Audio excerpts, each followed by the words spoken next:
Hi everyone, welcome to my channel where I share some of the craziest stories from my life as a landlord.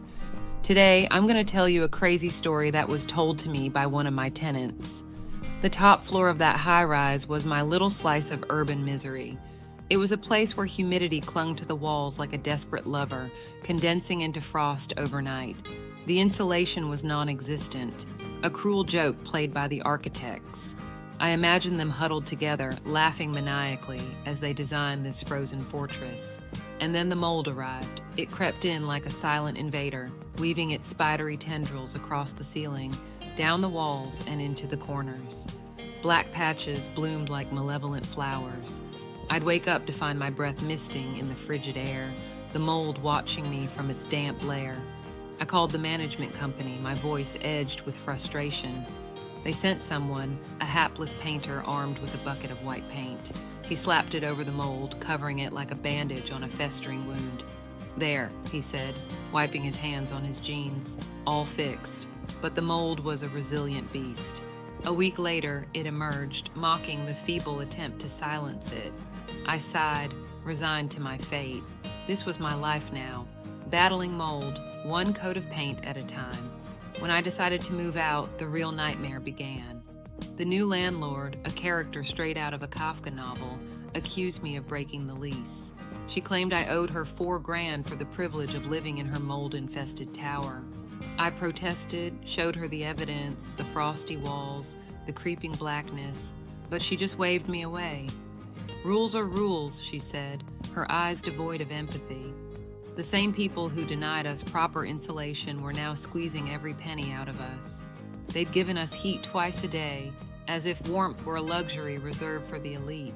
I'd huddle under blankets, my breath visible in the icy air, wondering if I'd ever feel my toes again. Desperate, I called the city. An inspector was my last hope. But when he arrived, the landlord blocked his path like a bouncer at an exclusive club. "No entry," she declared, her arms crossed.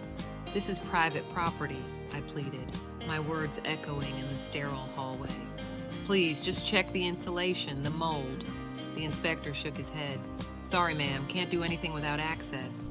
And so, defeated, I packed my bags. The mold clung to my clothes, a parting gift. As I left, I glanced at my neighbor's door, a girl a few doors down. We'd exchanged weary smiles in the elevator, our silent camaraderie born of shared suffering. She'd gone home for Christmas, leaving her closet behind. When she returned, horror awaited her. The black mold had claimed her sanctuary. Clothes, shoes, memories, all devoured. It was a scene from a horror movie, the closet a crypt of decay. We locked eyes, my neighbor and I, no words needed. We understood each other. The battles fought, the sanity tested. She nodded, her face pale. "Good luck," she whispered. And so I walked away from that cursed high-rise, my heart heavy. The mold would thrive, the landlord would profit, and the city would turn a blind eye. But I carried with me the memory of frosty walls and stinky chickens, of battles fought and lost. And somewhere in the chaos, I found a strange sort of camaraderie, a bond forged in mold and misery. Perhaps that was the true horror of it all, the realization that we were not alone in our suffering, that others fought the same battles, one coat of paint at a time. I hope you enjoyed this story and learned something from it.